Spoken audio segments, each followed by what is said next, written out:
Gyş faslynyň golaýlamagy bilen Türkmenistanda ilatyň ýylanmak bilen bagly kynçylykları geçen ýyllarda bolşýaly şu ýyl hem gaýtadan ýüze çykýar.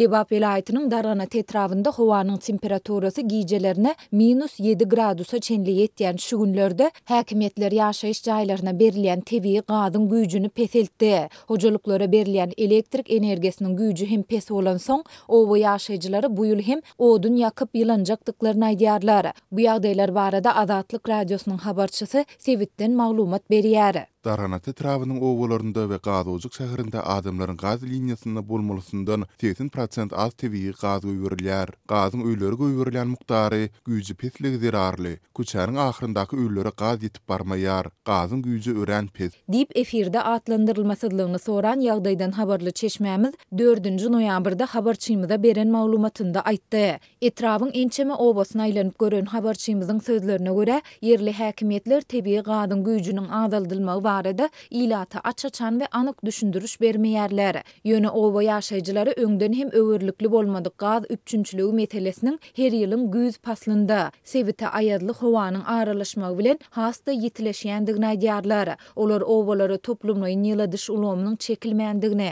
elektrik togunyň da indi ençeme ýyl bäri kadaly üpçün edilmeýändigini aýdyp, özleriniň bu ýyl hem peçlerde odun ýakyp ýylanmaga mejbur boljakdygyny belleýärler. Tok peç yakmak için yeterlik elektrik togu verilmeýär. Häzir togun güýji 100 voltdan geçmeýär. Adamlar tokoya ýa çöle gidip sadak torraňy ýa gyzyl kitaba girdilen agaçlary odun edip öýlerini ýylaltmaly bolýarlar. Diýip yerli owa ýaşaýjysy anonimlik şertinde 4-nji noýabrda habarçymyza gurrun berdi. Ol sebitde odun maksatly çapylýan agaçlaryň sanynyň ýylda ekilip düýp tutan agaçlaryň sanynyň tas 2 hesse köpdigini hem çaklaýar. Bu aralykda ýagdaýdan habarly çeşmämiz 1-nji, 3-nji, 5-nji, 7-nji, 8-nji, 10-nji, 24-nji, 31-nji we 33-nji orta mektepleriň ýolbaşçylarynyň ýyladyş ulgamlarynyň sowukda doňup ýarylmagyndan aladalanýandygyny aýdýar. Şu günler etrap mekteplerining ýyladyş ulgamyna gözegçiligi diýen işgärler gaz balonlaryny satyn alýarlar. Diýip çeşmämiz bellidi. Azatlyň bu ýagdaýlar barada Dargana etrap häkimliginden we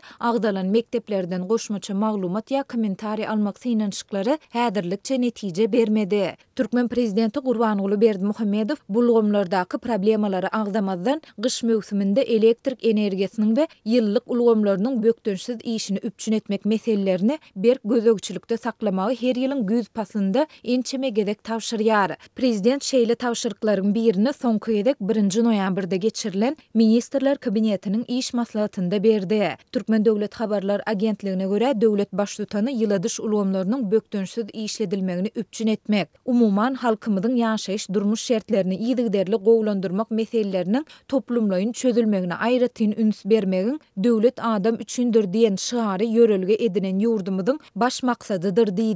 Indi ençeme ýyl bäri her ýylyň güýz paslynda tekrarlanýan bu tawşyryklara garamazdan Azatlyk gyş aýlarynda ýurt içindäki durmuş düzümine değişli dethalaryň kadaly ýyladylmaýandygy, ýyladyş ulgamlarynyň ýygyderli hatardan çykyp talaba laýyk işlemeýändigi, şeýle-de çetki sewitleriň şol sanda şäher ýaşaýjylarynyň togsuz we gazsız kösenýändigi barada onlarça ýyl bäri habar berip gelýär. Aşgabatdaky habarçymyz 31-nji oktýabrda paýtagtyň 6-njy etrapçasynda gyzgyn suw ýer astyndan geçirýän turbalaryň hatardan çykandygyny we munyň bilen bagly köçelerde gazyw işleriniň geçirilendigini aýtdy. Şol güni habarçymyz bilen söhbetdeş bolan Aşgabat ýyllyk trestiniň hünärmenleri ýyladyş ulgamyndaky tehnik ýagdaýlary beýrançylykly häsiýetlendirip, bu ýyl gyşyň sowuk boljakdygyny duýdurdular.